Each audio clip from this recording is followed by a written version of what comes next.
मोदी सरकार ने जातीय जनगणना करने का फैसला किया है। इसके बाद लोकसभा में विपक्ष के नेता और कांग्रेस सांसद राहुल गांधी ने प्रेस कॉन्फ्रेंस में कहा कि हम जातीय जनगणना के फैसले की तारीफ करते हैं।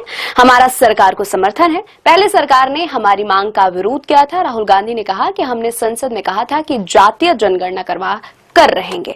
उन्होंने कहा कि केंद्र सरकार हमें तारीख बताए कि जातीय जनगणना कब होगी। उन्होंने कहा कि हम समय सीमा जानना चाहते हैं। राहुल गांधी ने कहा कि हम जातिगत जनगणना करवा के ही मानेंगे, साथ ही आरक्षण में 50% सीमा की दीवार को भी तोड़ देंगे। पहले तो नरेंद्र मोदी कहते थे कि सिर्फ 4 जातियां हैं, लेकिन अचानक उन्होंने जातिगत जनगणना कराने की घोषणा कर दी।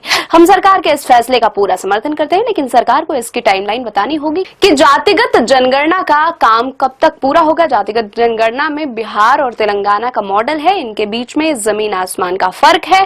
तेलंगाना जातिगत जनगणना के लिए एक मॉडल बना है और यह एक ब्लूप्रिंट बन सकता है। हम जातिगत जनगणना को डिजाइन करने में सरकार की मदद करेंगे, क्योंकि ये डिजाइन बहुत जरूरी है। हम देश में जातिगत जनगणना के माध्यम से एक नए तरीके का विकास लाना चाहते हैं। उन्होंने कहा कि चाहे ओबीसी हो, दलित हो या आदिवासी, इनके देश में कितनी भागीदारी है यह सिर्फ जातिगत जनगणना से पता चलेगा। लेकिन हमें और आगे जाना है। हमें पता लगाना है कि देश की संस्थाओं और पावर स्ट्रक्चर में इन लोगों को कितनी भागीदारी है। इसके अलावा कांग्रेस पार्टी ने अपने मैनिफेस्टो में लिखा था कि आर्टिकल 15(5) के तहत निजी शिक्षण संस्थानों में आरक्षण लागू किया जाए और हमारी मांग है कि सरकार इसे तत्काल लागू करे। ये हमारा विजन है, लेकिन सरकार ने इसे स्वीकार किया है, इसलिए हम उनका धन्यवाद देते हैं। हमें पूरी टाइमलाइन चाहिए कि कब तक जातिगत जनगणना का काम पूरा होगा।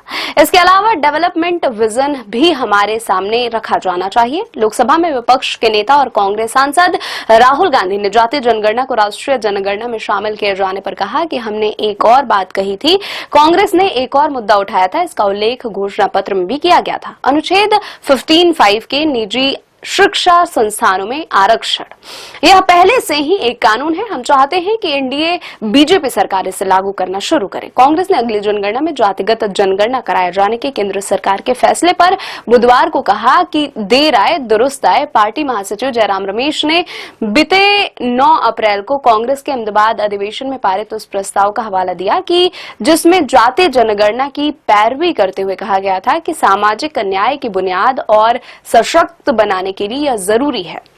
सरकार ने बुधवार को फैसला किया कि आगामी जनगणना में जातिगत गणना को पारदर्शी तरीके से शामिल किया जाएगा। राजनीतिक मामलों की मंत्रिमंडलीय समिति द्वारा लिए गए निर्णयों की घोषणा करते हुए केंद्रीय मंत्री अश्विनी वैष्णव ने कहा कि जनगणना केंद्र के अधिकार क्षेत्र में आती है, लेकिन कुछ राज्यों ने सर्वेक्षण के नाम पर जाति जनगणना की है। रमेश ने कांग्रेस के अहमदाबाद अधिवेशन के प्रस्ताव के कुछ अंश साझा करते हुए एक्स पर पोस्ट किया। सामाजिक न्याय को लेकर यह बात कांग्रेस के हालिया प्रस्ताव में कही गई थी, जो 9 अप्रैल 2025 को अहमदाबाद में पारित हुआ था। देर आए दुरुस्त आए, काम हुआ।